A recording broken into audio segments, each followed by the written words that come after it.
Kenalkan, kami dari kelompok 8 dengan anggota Bayu Hidayah dengan NIM 1806916 dan Heni Rahmawati dengan NIM 1806422 dan saya sendiri Nining Maida dengan NIM 1800584. Pada video kali ini, kami akan mempresentasikan mengenai salah satu materi pada mata kuliah perencanaan pembelajaran di SD dengan dosen pengampu Dr. Hajah Leli Halimah MPD dengan materinya mengenai format RPP dan karakteristik RPP inovatif. Berikut penjelasannya. Hakikat RPP menurut Permendikbud Nomor 22 Tahun 2016 tentang Standar Proses Pendidikan Dasar dan Menengah menjelaskan bahwa Rencana Pelaksanaan Pembelajaran atau RPP adalah rencana kegiatan pembelajaran tatap muka untuk suatu pertemuan atau lebih. RPP dikembangkan dari silabus untuk dikerahkan kegiatan pembelajaran peserta didik dalam upaya mencapai kompetensi dasar atau KD. Setiap pendidik pada satuan pendidikan berkewajiban menyusun RPP secara lengkap dan sistematis agar pembelajaran berlangsung secara interaktif, inspiratif, menyenangkan, menantang, efisien, memotivasi peserta didik untuk berpartisipasi aktif, serta memberikan ruang yang cukup bagi prakarsa, kreativitas, dan kemandirian sesuai dengan bakat, minat, dan perkembangan fisik serta psikologis peserta didik. Surat Edaran Nomor 14 Tahun 2019 tentang penyederhanaan rencana pembelajaran pelaksanaan pembelajaran. Dalam surat edaran tersebut disampaikan beberapa hal sebagai berikut. Yang pertama, penyusunan rencana pembelajaran dilakukan dengan prinsip efisien, efektif, dan berorientasi pada peserta didik. Yang kedua, bahwa dari 13 komponen RPP yang telah diatur dalam Permendikbud tahun 2016 tentang standar proses pendidikan dasar dan menengah yang menjadi komponen inti adalah tujuan pembelajaran, langkah-langkah kegiatan pembelajaran, dan penilaian pembelajaran atau assessment, sedangkan komponen lainnya bersifat sebagai pelengkap. Sekolah, kelompok guru mata pelajaran sejenis dalam sekolah, kelompok kerja, guru atau musyawarah, guru mata pelajaran, dan individu guru secara bebas dapat memilih, membuat, menggunakan, dan mengembangkan format RPP secara mandiri untuk sebesar-besarnya keberhasilan dalam peserta didik. RPP yang telah dibuat tetap dapat digunakan dan dapat pula disesuaikan dengan ketentuan sebagaimana yang dimaksud pada angka 1, 2, dan 3. Karakteristik RPP inovatif. Yang pertama, integrasi kolaborasi antara guru dan peserta didik.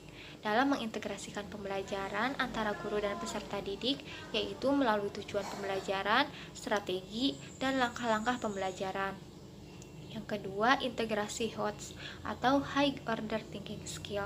Dalam mengintegrasikan HOTS dikembangkan melalui indikator pencapaian kompetensi atau IPK, tujuan pembelajaran, langkah-langkah kegiatan pembelajaran, dan komponen pembelajaran.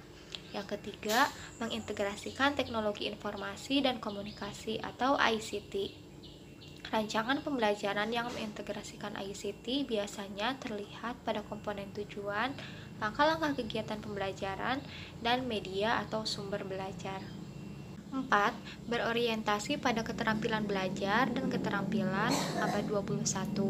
Dalam mengintegrasikan keterampilan, yaitu pada langkah-langkah kegiatan pembelajaran, terdapat 4 unsur utama pada tuntutan keterampilan abad 21, yaitu 4C. Creativity, Collaboration, Critical Thinking, dan Communication. 5. Mengembangkan kemampuan literasi. Kemampuan literasi yang dikembangkan yaitu pada langkah-langkah kegiatan pembelajaran. Kemampuan literasi yang dapat dirancang yaitu literasi baca tulis, numerasi, sains, digital, budaya, dan finansial. 6. Penguatan pendidikan karakter atau PKK. Dalam mengintegrasikan unsur PKK pada RPP dikembangkan melalui komponen tujuan pembelajaran dan deskripsi langkah-langkah kegiatan pembelajaran. Prinsip RPP disusun guru sebagai terjemahan dari ide kurikulum dan berdasarkan silabus yang telah dikembangkan di tingkat nasional ke dalam bentuk rancangan proses pembelajaran untuk direalisasikan dalam bentuk pembelajaran.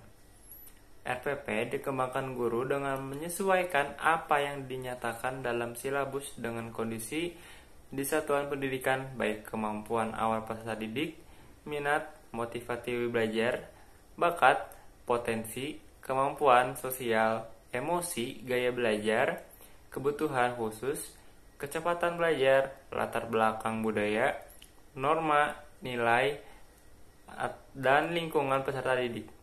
Mendorong partisipasi aktif peserta didik sesuai dengan tujuan kurikulum untuk keberhasilan peserta didik sebagai manusia yang mandiri, tak berhenti belajar. Proses pembelajaran dalam RPP dirancang dengan berpusat pada peserta didik untuk mengembangkan motivasi, minat, rasa ingin tahu, kreativitas, inisiatif, inspiratif, kemandirian, semangat belajar, keterampilan belajar, dan kebiasaan belajar. Memberikan umpan balik dan tindak lanjut, RPP memuat rancangan program pembelajaran umpan balik positif, penguatan, pengayaan, dan remedi. Pemberian pembelajaran remedial dilakukan setiap saat setelah suatu ulangan atau ujian dilakukan. Hasilnya dianalisis dan kelemahan setiap peserta didik dapat teridentifikasi. Berpusat pada siswa untuk mendorong semangat belajar, motivasi, minat, kreativitas, inisiatif, inspirasi, inovasi, dan kemandirian. Pengembangan budaya membaca dan menulis yang dirancang untuk mengembangkan kegemaran membaca, pemahaman beragam bacaan, dan berekspresi dalam berbagai bentuk tulisan. Keterkaitan dan keterpaduan, RPP disusun dengan memperhatikan keterkaitan dan keterpaduan antara KI dan KD. Materi pembelajaran, kegiatan pembelajaran, penilaian, dan sumber belajar. Mengakomodasi pembelajaran, tematik terpadu, keterpaduan lintas mata pelajaran, lintas aspek belajar, dan keragaman budaya.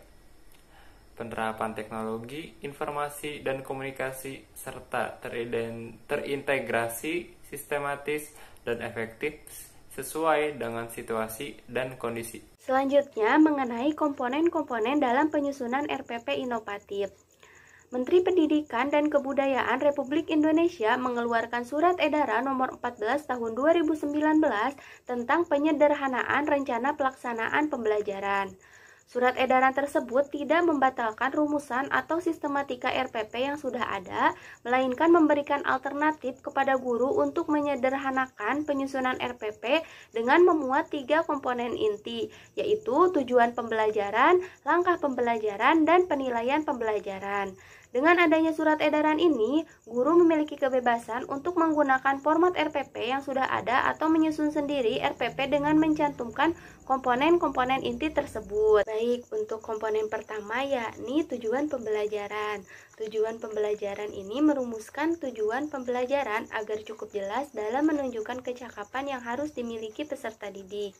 Kemudian komponen kedua, kegiatan pembelajaran. Kegiatan pembelajaran ini terdapat 3. Yang pertama ada kegiatan pendahuluan, kegiatan inti, dan kegiatan penutup. Dalam kegiatan pendahuluan harus mencangkup, mengkondisikan suasana belajar yang menyenangkan, mendiskusikan kompetensi yang sudah dipelajari dan dikembangkan sebelumnya, menyampaikan kompetensi yang akan dicapai dan manfaatnya dalam kehidupan sehari-hari, menyampaikan garis besar cakupan materi dan kegiatan yang akan dilakukan, termasuk penguatan nilai-nilai karakter, dan yang terakhir menyampaikan ruang lingkup dan teknik penilaian. Pada kegiatan selanjutnya, yakni kegiatan inti, memuat hal-hal yang berkaitan dengan pendekatan dan metode atau model yang digunakan. Dalam kegiatan inti ini harus nampak bahwa peserta didik menjadi pusat pembelajaran atau pelaku pembelajaran. Dalam kegiatan inti harus nampak tahapan yang dilakukan peserta didik dari model atau metode pembelajaran yang dilakukan.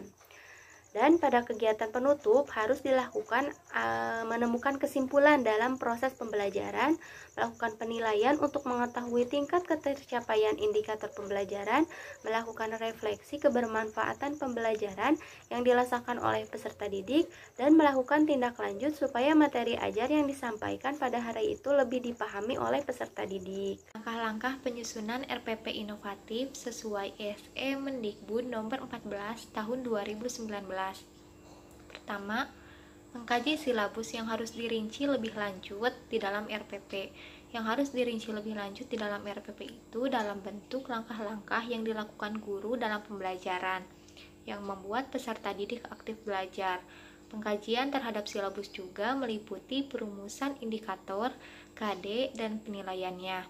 2. Mengidentifikasi materi pembelajaran yang menunjang pencapaian KD dengan mempertimbangkan potensi peserta didik, relevansi dengan karakteristik daerah, tingkat perkembangan fisik, intelektual, emosional, sosial, dan spiritual peserta didik, kebermanfaatan bagi peserta didik, struktur keilmuan, aktualitas, kedalaman, dan keluasan materi pembelajaran, relevansi dengan kebutuhan peserta didik, dan tuntutan lingkungan dan alokasi waktu. 3. Menentukan tujuan. Tujuan dapat diorganisasikan mencakup seluruh KD atau diorganisasikan untuk setiap pertemuan. Tujuan mengacu pada indikator, mengandung 4 aspek, yaitu audience, behavior, condition, dan degree. 4. Mengembangkan kegiatan pembelajaran.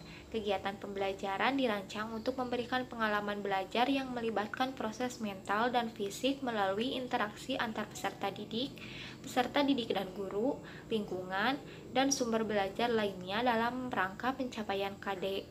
Pengalaman belajar yang dimaksud dapat terwujud melalui penggunaan pendekatan pembelajaran yang bervariasi dan berpusat pada peserta didik. Pengalaman belajar memuat kecakapan hidup yang perlu dikuasai peserta didik. 5. Menentukan alokasi waktu untuk setiap pertemuan. Penetapan ini berdasarkan hasil analisis waktu yang dibutuhkan untuk pencapaian tiap IPK dan disesuaikan dengan karakteristik siswa di satuan pendidikan. 6.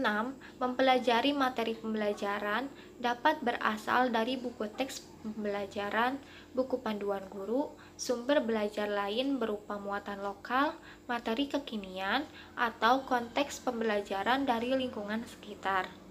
Materi pembelajaran ini kemudian dikelompokkan menjadi materi untuk pembelajaran reguler, pengayaan, dan remedial. 7. Menentukan pendekatan atau model, metode pembelajaran yang sesuai. 8. Menyiapkan media, alat, bahan yang digunakan dalam proses pembelajaran. 9. Memastikan sumber belajar yang dijadikan referensi yang akan digunakan dalam langkah penjabaran proses pembelajaran. 10.